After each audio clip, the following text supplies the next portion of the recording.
The city had grown quieter after the rain, as though the world itself was weary from carrying their emotions.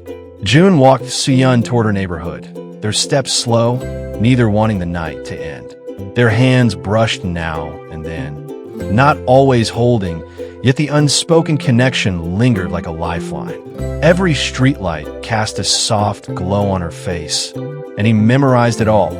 The way her damp hair clung to her temples, the faint shadows beneath her eyes, the delicate smile that hid more than it revealed. When they reached the corner where her family's home came into view, she hesitated. The traditional house stood tall, its lights still burning despite the late hour. To anyone else, it might have seemed like an ordinary night, but to Soo-yeon, the glow of those windows felt like watchful eyes. She stopped walking, her voice barely a whisper. "This is far enough." June turned to her, reluctant. The weight of the years they had lost pressed between them, and now, with the smallest of boundaries, the edge of her family's world, he felt how fragile their reunion truly was. He wanted to argue, to insist on walking her to the door, but he saw the flicker of fear in her expression, the quiet tension that tightened her shoulders. So instead, he simply nodded. "Okay, but you'll be all right." Her lips curved into a faint smile that did not quite reach her eyes. "I'll be fine. Tonight was enough. More than enough." Silence stretched, filled with all the words they weren't ready to say. Finally, June reached out, his fingers brushing hers gently, and she let her hand linger in his just a moment longer before pulling away. "Good night, Soo-yeon," he whispered. "Good night, June." She turned quickly, walking up the path toward her house. He stayed at the corner, watching her silhouette until the door closed behind her. Only then did he allow himself to breathe again, the emptiness of the street pressing in on him. For a long moment he stood there, listening to the muted hum of the city, before finally turning away. Inside the house, Soo-yeon felt the familiar weight of her family's expectations press down the moment she stepped through the doorway.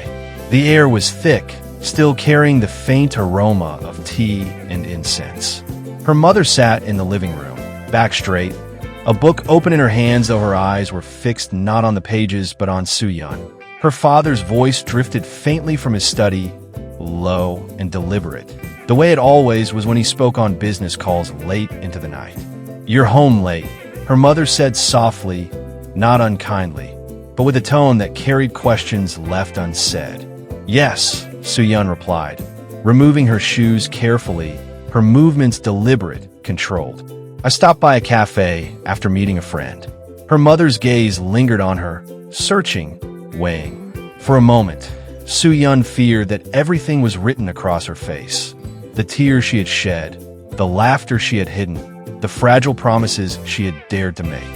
She lowered her eyes quickly, hoping the dim light would conceal the emotions still shimmering there. "You should rest," her mother said at last, closing the book with deliberate care. "Tomorrow will be a long day." Soo-yeon bowed her head in agreement, offering a dutiful smile before retreating toward her room. Yet as she walked down the hallway, she felt her mother's eyes following her, sharp and perceptive. The silence was suffocating, not empty but heavy, filled with unspoken suspicions. Behind her closed door, Soo-yeon leaned against the wall, her chest rising and falling as if she had run a great distance. The photograph June had once given her still lay hidden in a drawer, and tonight, more than ever, she wanted to take it out to hold it close. But she resisted, afraid the house itself might betray her. Instead, she pressed her palm against her heart, as though to steady it, whispering his name only once, barely audible. Across the city, June sat alone in his apartment, the quiet pressing in on him. The joy of seeing Soo-yeon again still burned within him, but so too did the memory of the fear in her eyes when she neared her home. He knew too well the weight of her family's control, the rigid world she was forced to live in. His camera sat on the table nearby, untouched.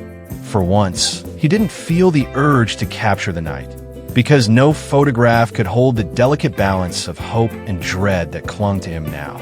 He wondered if she was safe, if her heart was as restless as his.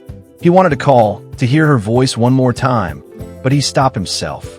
The silence between them now felt necessary, a shield against the fragile threads of suspicion that already surrounded her. Back in her room, Soo-yeon lay awake, the muffled sounds of her father's voice still echoing faintly through the walls. She had grown used to this kind of silence, a silence where every word not spoken was a rule, every unasked question a command. Tonight, though, it felt heavier, as if the house itself had sensed a reunion with June. She closed her eyes, but instead of sleep, she saw his face, the way he had stood in the rain, the way his voice had carried conviction when he told her they would fight together. And yet, beneath the warmth of that memory, fear coiled in her chest. How long before her parents asked direct questions? How long before suspicion became accusation? She could already feel the storm gathering, unspoken tonight, but inevitable tomorrow. June and Soo-yeon both lay awake in different corners of the city, their hearts bound by the same fragile thread, their futures shadowed by the weight of families and expectations. Outside, the city lights flickered across puddles left by the storm, as though even the night knew that peace could not last. The silence that pressed around them was not empty. It was the silence before thunder, the breath before the storm.